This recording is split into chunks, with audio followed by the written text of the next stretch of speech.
Aujourd'hui, on va déterminer le circuit équivalent de Thevenin aux bornes 1 et 2 du présent circuit.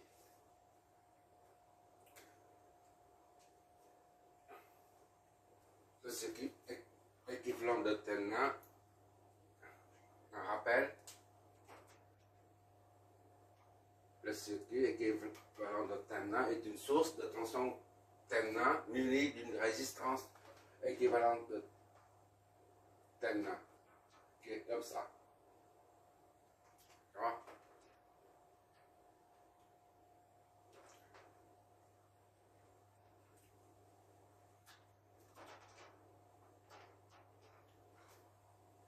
On doit transformer ce circuit en ce circuit. Pour ça, on doit déterminer la résistance équivalente de Thevenin avant, puis après on détermine ça.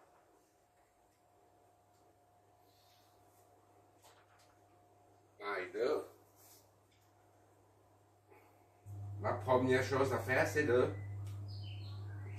regarder, inspecter le circuit pour voir quelles sont les sources de courant ou de tension.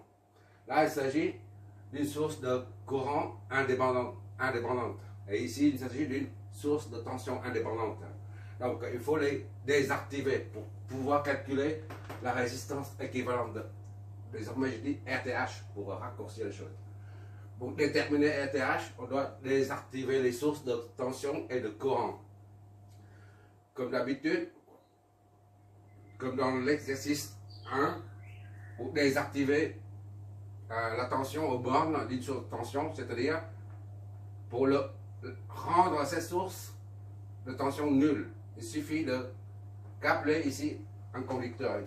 Il suffit de relier ici à là un conducteur. Et tous ces points-là sont au même potentiel. Donc il n'y aura plus de potentiel, différence de potentiel. Puisque là, c'est le même conducteur. Donc, tous ces points sont au même potentiel. C'est la raison pour laquelle il n'y a pas de différence de potentiel à ce niveau-là. Donc, VB devient 0, tout simplement. Désactiver une source de tension signifie court-circuiter la source de tension via un fil électrique. Voilà, il suffit de la court-circuiter. D'accord? Tandis que pour désactiver une source de tension, c'est faire de sorte qu'il n'y a plus de tension, d'accord, au bord. Et là, pour désactiver une source de courant, il faut faire de sorte qu'il n'y a plus de courant qui passe dedans. D'accord? Si il y a un courant ici, pour l'instant, il est là. Pour désactiver cette source,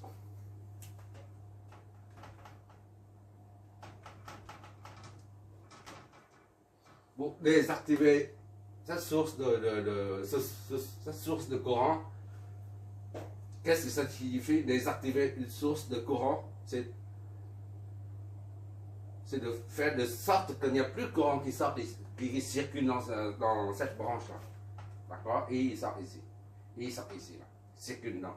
Faire de sorte qu'il n'y a plus de courant qui circule dans cette branche. Et ça consiste à couper, enlever la source, si tu préfères. Couper ici. Ou alors, oui, tu coupes ici ou là. Les deux. Voilà. Dans ce cas, comme s'il n'y a pas de source. Parce que la source de tension n'est plus reliée au câble, au fil conducteur. D'accord? Il suffit de couper. Et désactiver une source de courant signifie interrompre le fil conducteur. D'accord? Bon, on va illustrer tout ça. Il suffit de reprendre.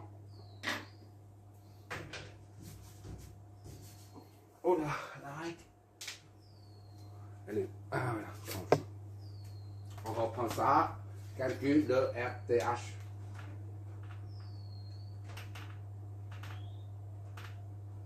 RTH, voilà. On reprend le circuit là.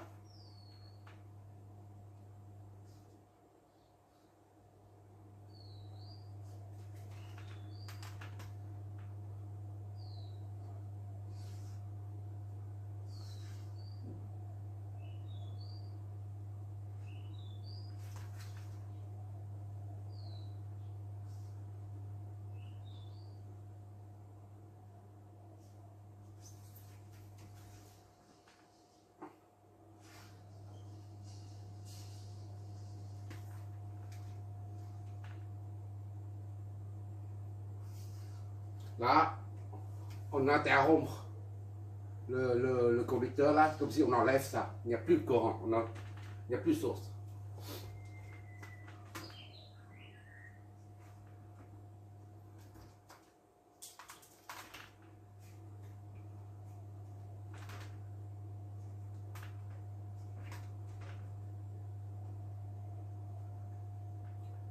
Et ici, pour désactiver cette source, on la court-circuit. D'accord? Court-circuité. Voilà, il n'y a plus de différence de potentiel. Aux bornes, c'est le même potentiel. Tout ça, c'est le même potentiel. Il n'y a plus de différence de potentiel. Ça, c'est une différence de potentiel. R1, R2, là. R1. D'accord? Donc, on remet là le 1 ici. Le nœud 1, disons. Le nœud 2. Maintenant, il faut trouver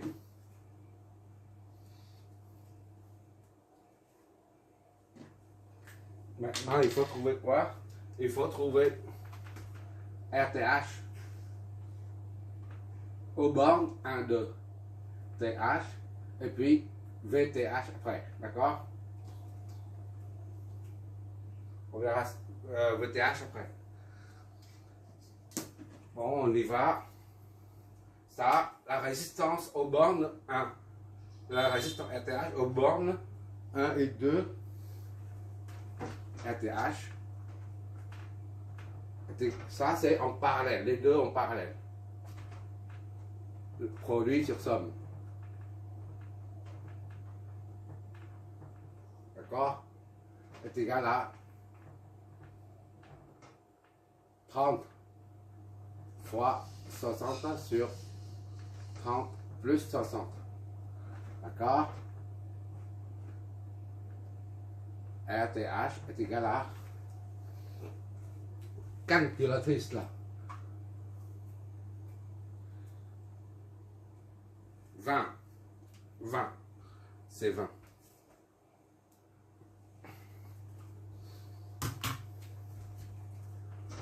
Ohms. RTH est égal à 20 ohms. Maintenant, pour calculer, là, à présent, on connaît là.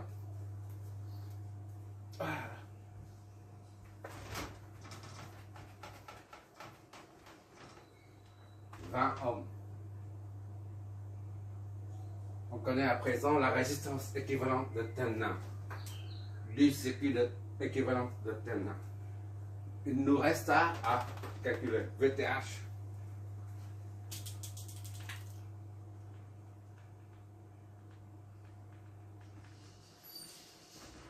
Voilà.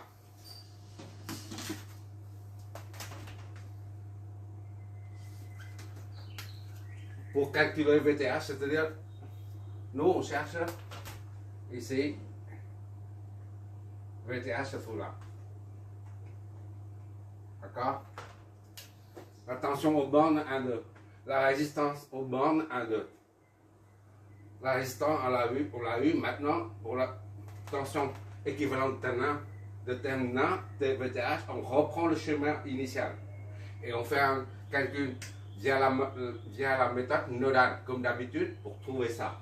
C'est-à-dire, on met les nœuds, les potentiels, on suppose les courants, après on calcule. On doit trouver la différence de potentiel aux bornes. Et ça correspond au VTH, d'accord? Bon, on reprend le chemin.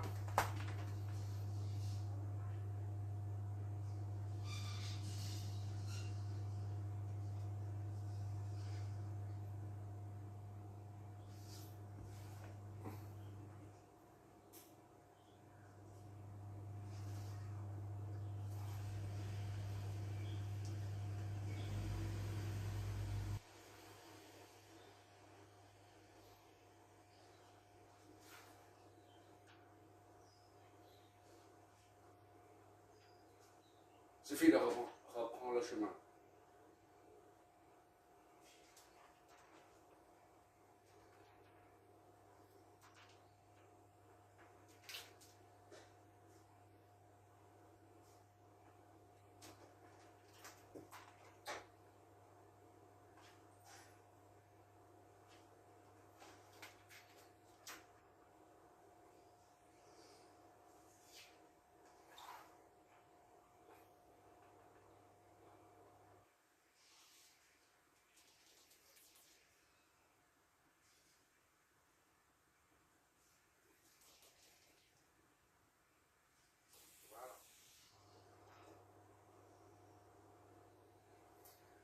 Et 1, 2 et 1.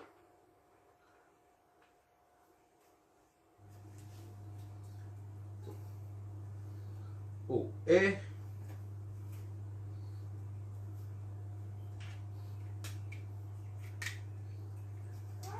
ça, c'est la source de courant. On la remet. IA.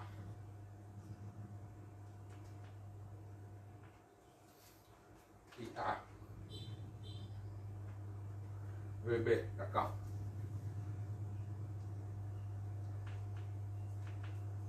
Deux ampères. VB. 30 volts. Voilà. Et maintenant,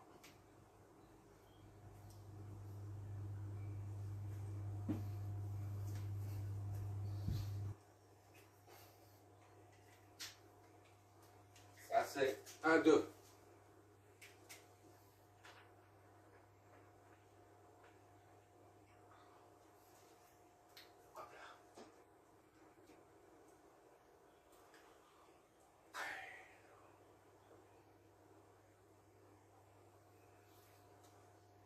Disons ça c'est 0, 1 et 0. Voilà, comme d'habitude. On suppose un courant IA. IA sort ici, là.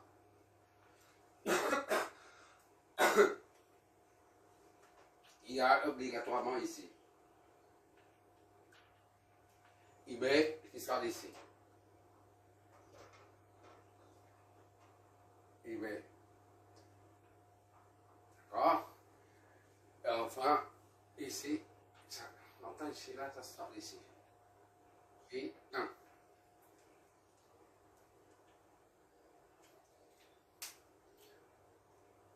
Maintenant, il faut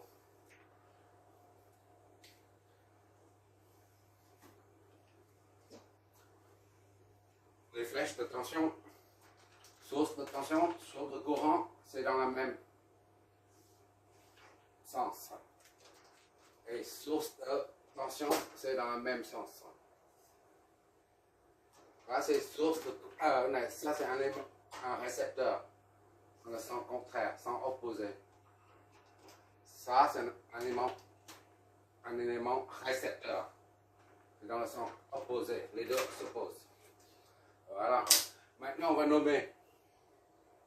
Ça, c'est V1.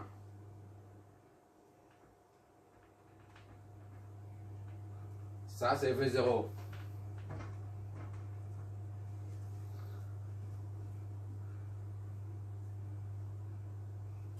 Ou 2, hein, 1 et 2. On doit remettre le 2 ici. 2 ou 0, c'est la même chose. Hein. 1 et 3 ici.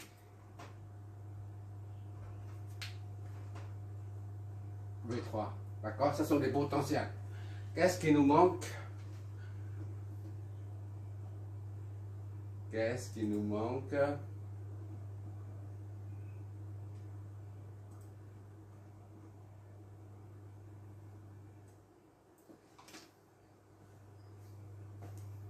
Ah oui, là, on va dire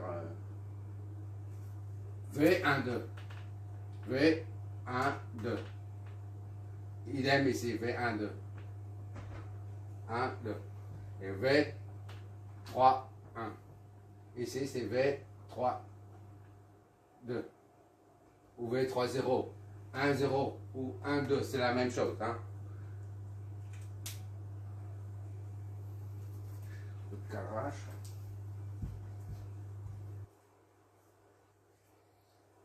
Maintenant, on peut attaquer.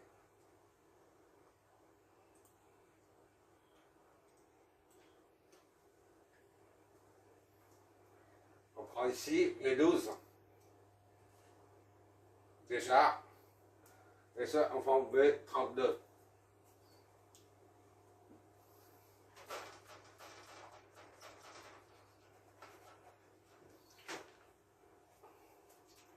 V32 c'est égal à VB est égal à VB aux bornes de la source est égal à VB est égal à 30.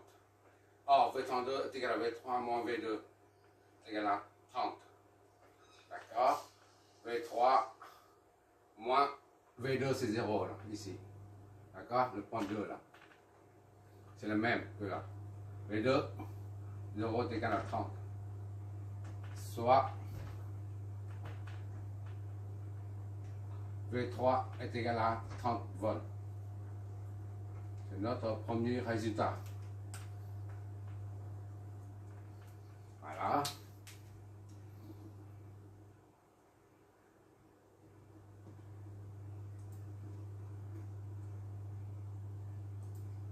Maintenant, on va faire V12.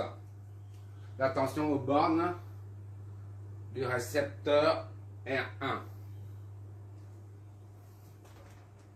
Je vois toujours, j'espère.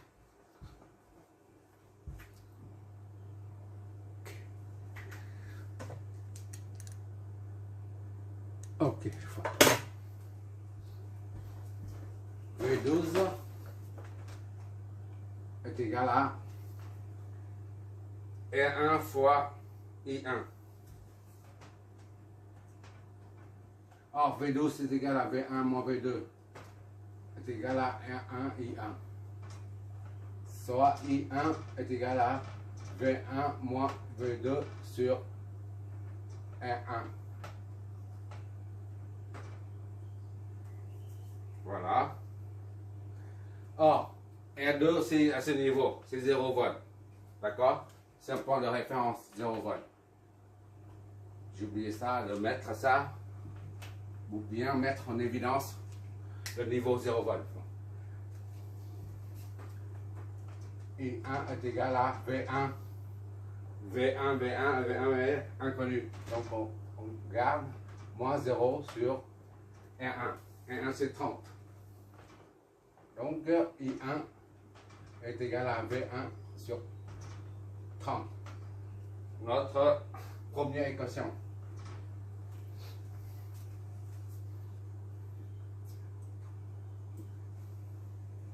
Maintenant, le récepteur R2. V31.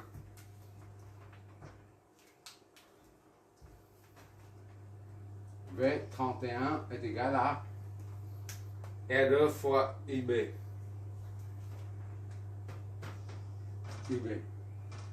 V31 est égal à V3 moins V1. R2, I2. IB. IB est égal à V3 moins V1 divisé par R2. IB est égal à V3, c'est connu, 30 volts, on remplace dedans moins V1, inconnu, sur V1, on ne connaît pas encore, d'accord? Comme tout à l'heure. On garde, on le garde. Sur R2, R2 c'est 60. C'est notre deuxième équation, en fonction des potentiels.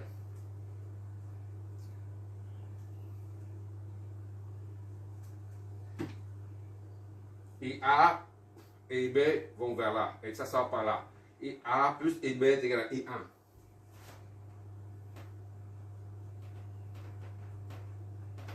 I1, d'accord? On remplace là-dedans, IA c'est 2 ampères. Plus IB, c'est ça. 30 moins quelque chose. prend place là-dedans. 30 moins V1 sur 60 est égal à I1. I1 c'est ça. On injecte ça dans cette équation. V1 sur 30. Bon, maintenant on va résoudre ça. C'est le dénominateur commun, c'est 30. D'accord? 60. 60 divisé par 1, 60, 120. Plus 30 moins V1 est égal à 2 V1. 3 V1 est égal à 150. Ça passe de l'autre côté. 3 V1 est égal à 150. Soit V1 est égal à 50. Voilà. Voilà. C'est notre premier potentiel. Maintenant,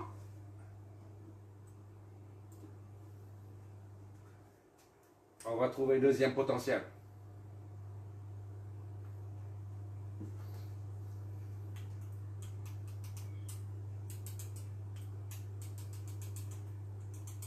$50.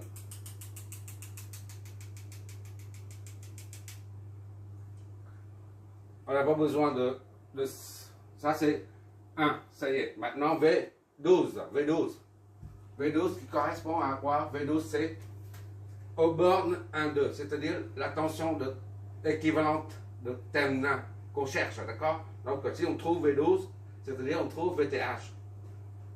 Ok? D'accord. Maintenant V12 est égal à V1 moins V2, d'accord? Est égal à V1 c'est 50, moins V2 c'est 0. V2 c'est potentiel au point 2, c'est-à-dire le potentiel au point 0. Donc V12 est égal à 50 volts.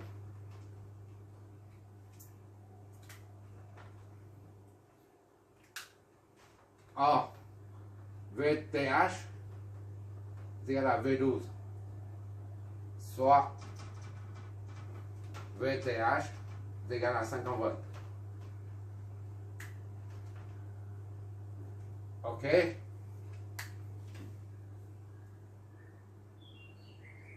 Donc, on l'a trouvé ici.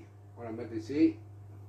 Notre circuit équivalent de terminal est bien ici 1, 2. RTH est égal à combien on a trouvé? 20 tonnes.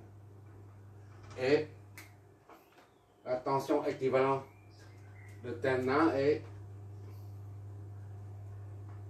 50 ohms. D'accord? La tension, on peut mettre ici ou là, puisque le circuit est à vide, il n'est pas en charge. Si on raccorde, le TH revient ici.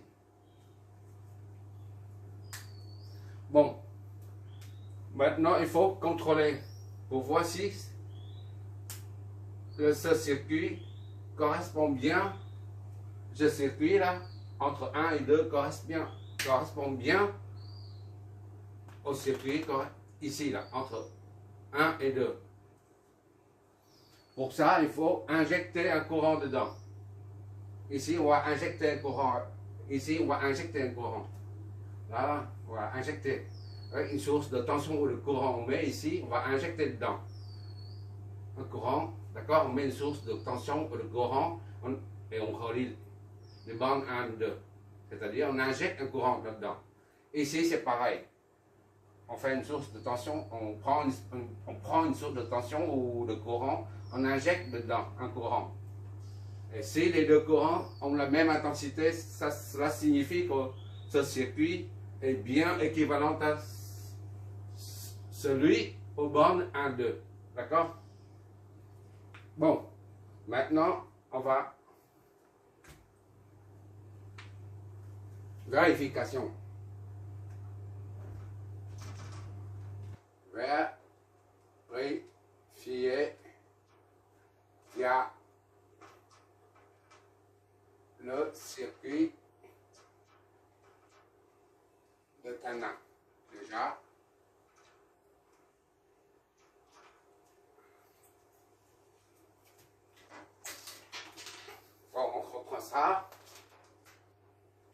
schéma.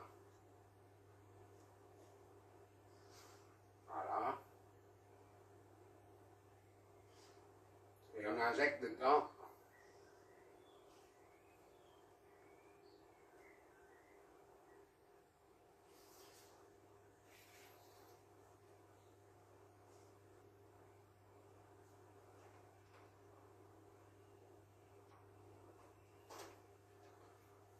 Ça, c'est RTH.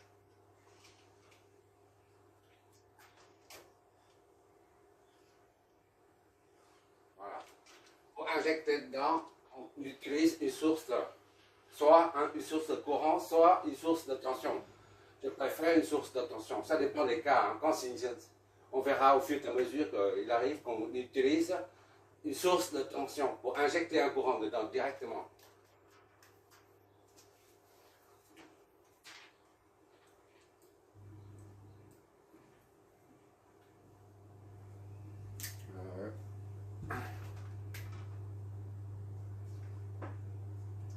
Pour injecter un courant dedans afin d'éviter le court-circuit.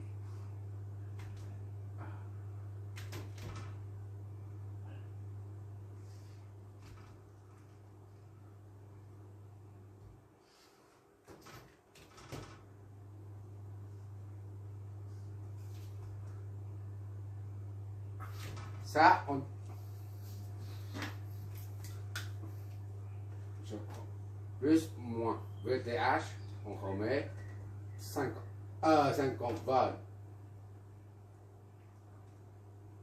50 volts. RTH en 20 ohms, d'accord? Et ça, c'est une source de tension de 1 volt.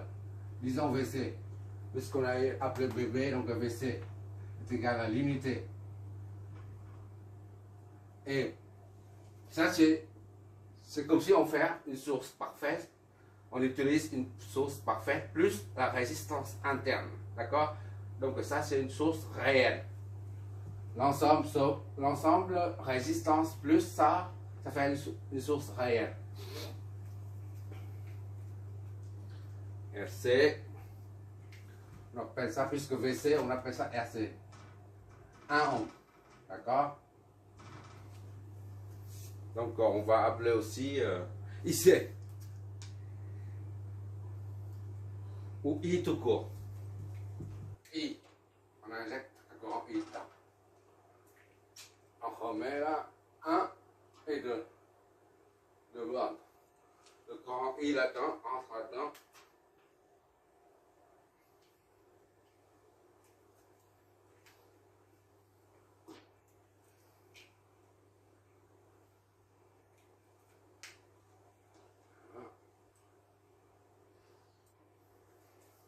Ça, on appelle ici P.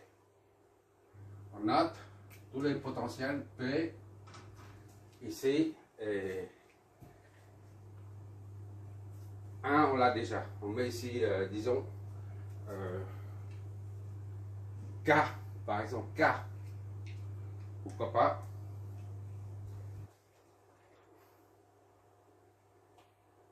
Ici, c'est 0. Voilà, c'est la masse. Maintenant, il faut les flèches de tension.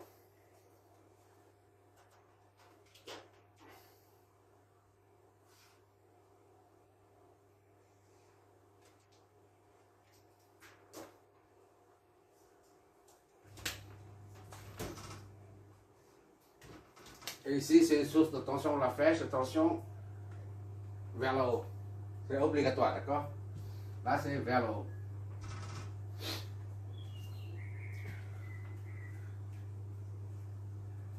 Ça, c'est un récepteur. Donc, les flèches s'opposent.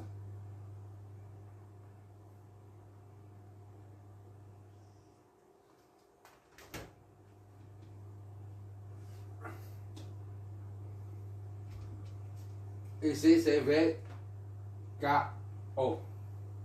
V, 1, K. V, P, 1. C'est V, P, O. D'accord?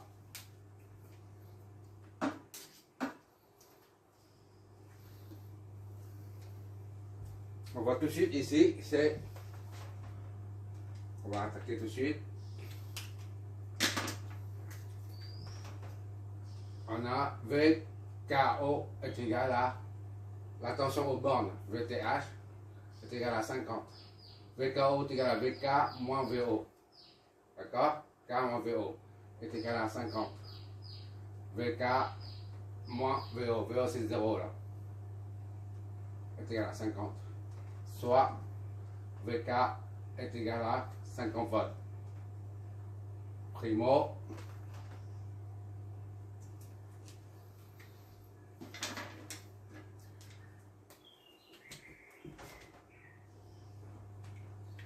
Ici, c'est idem.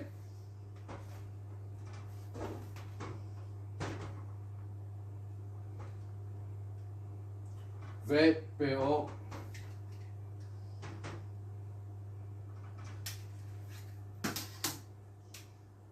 est égal à VC.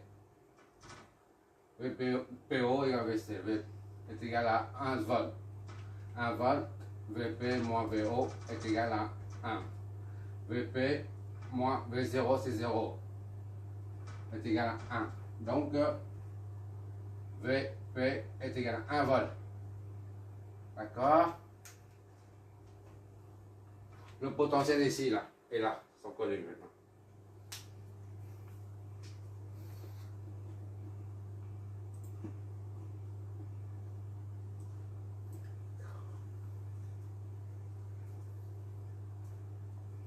On va faire la loi des mailles.